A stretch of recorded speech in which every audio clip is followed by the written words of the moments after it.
What is going on, everybody? Welcome back to Motorfest. So I did recently discover something that is honestly awesome, and funnily enough, I did not even notice this until like yesterday afternoon when I was actually messing around on this game and testing some different things out. So we do know the Season 2 update did bring us a lot of great changes, and of course an entirely new area we can indeed mess around with here, which I will be going over how I actually really like this DLC so far. Do stay tuned for that, but one of the biggest changes ever, guys, I would say, especially when it does indeed come to grinding. So the first event I do want to go over is going to be the Punk Performance here. So I am indeed basically spawned into it right now. I have to show this though, guys, because I cannot believe they actually did this. So before you could not pick any other vehicle class on any of these events, it does turn out you can actually use almost any vehicle class now on these. Before, I do believe you can only pick like a hyper or even like a street tier 2 vehicle. But now you can actually pick almost any vehicle of your choice. So if you guys were wondering, by the way, you can also pick the vehicle twice for them. This one, though, is going to be like a single type of event. So you can only basically use that car the entire time. But one thing, guys, I cannot believe they actually did, though, some of the best events in the game to grind with. So for example, before the Season 2 update, many of the events were going to be tied to certain vehicle classes only, and you could not pick anything else in them if you wanted to. Like, for example, guys, one of the funnest races in the game is going to be the Groundworks, and before this event was going to be incredible to grind with these Street Tier 2 vehicles, or even something like a Tier 1 vehicle as well.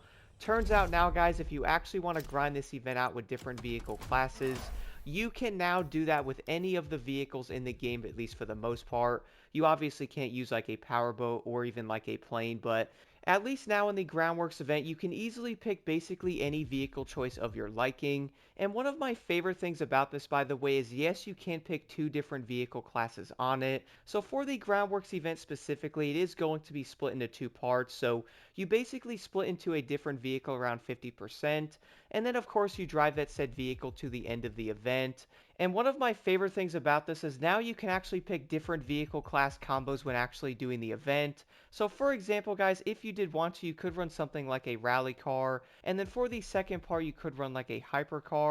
And I would say that's probably going to make this that much better. Like, not only can you actually mix around the vehicle classes, but it also gives you a chance to mess around with different vehicles in the same event. And of course, you can also pick the exact same vehicle for both parts of the events, which by the way does give you extra parts for that same vehicle category.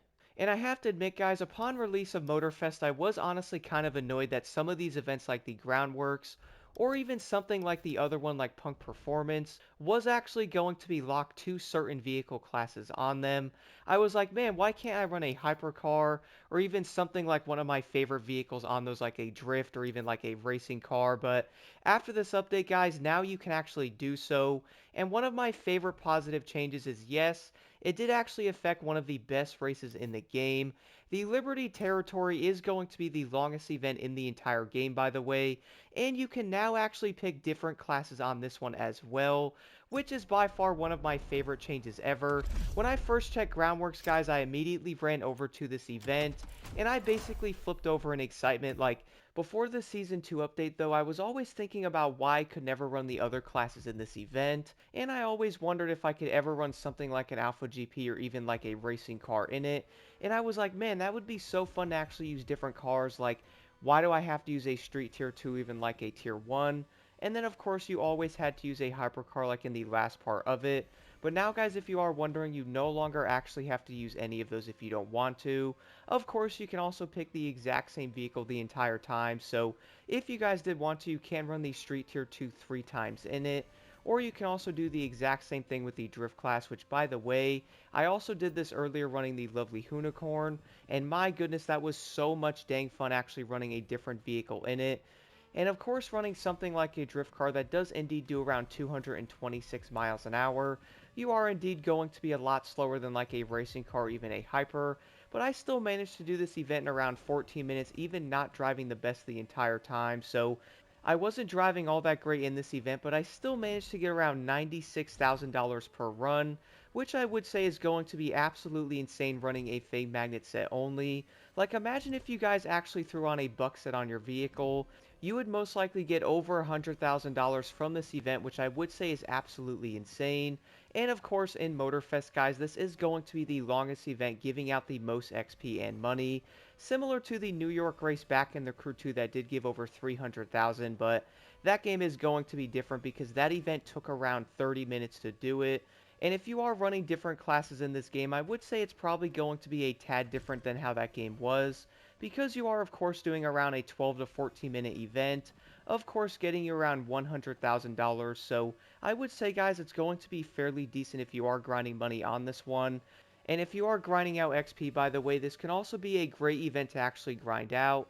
And the reason for that is going to come down to the amount of XP you actually get from it, and of course the amount of XP you actually need per level, which right now, guys, is going to be 100,000 per rank up to 100, and of course going after that is also going to be 100k. Do keep in mind though, I do believe level 1 to level 2 is around 300,000, but after that, guys, 100,000 really isn't going to be terrible, mainly because running a Fame Magnet set on my drift car, I was getting around 68,000 XP per run, which, by the way, if you are running something like a main stage vehicle in it, having that extra 20 to 30% boost, you can get yourself around 78k, which is honestly pretty dang insane. Now, the other thing I did want to talk about, though, is going to come down to the fact of being able to use different vehicles for each one of these said sections in the events. So, for example, guys, the Liberty Territory has 3 different sections. Of course, the first one is going to be the beginning of the race to 33%. After that, it's going to be the second vehicle to 66. And then, of course, you pick the final vehicle for that part. So, if you did want to, you could run something like a hypercar. Then after that, you could run like a street tier 2 and then finally a racing. And you can basically do a lot of different combos on these events similar to Groundworks, which I would say is going to be one of the best features about the event. And you can also run the exact same class the entire time as well. So it's going to be a win-win either way. Like now, if you guys are, let's say, trying to max out like a racing car, or maybe you're going after like different part sets for it, you can now pick that vehicle for all 3 of these said sections in the event, and you will also only get parts for that said class you are actually running. So after something like a Liberty Territory, you're most likely going to maybe get 12 to 14 parts, and if you are running a Loot Digger, it's probably going to be over 20. It is actually going to be that insane, guys, if you are looking to get more parts, and this can also be a great way on the back end to actually get something like more spare parts as well. So I really do think it's probably going to be one of the best things ever. I do want to mention, by the way, guys, I was testing some of this out in the Groundworks event. I was actually running a hypercar and a drift car, and I would do the event back to back basically twice. Every time I did it, I would get around 4 to 5 parts from that said event per vehicle, basically equaling out around 8 to 10 parts at the end of the said event. So I would say it's probably going to be pretty dang decent overall. Do keep in mind I was also running a Fame Magnet set for both of those, so if you are running a Loot Digger, you're once again going to get a lot more parts when running these events. Overall though, guys, I am so dang excited they actually changed these events. Like, before the update, I really was hoping they were actually going to do this, and it does turn out they actually did, so now you can run any vehicle choice you would like to, and of course grind the events out as much as you would like to as well. So it really is going to be basically a win-win either way.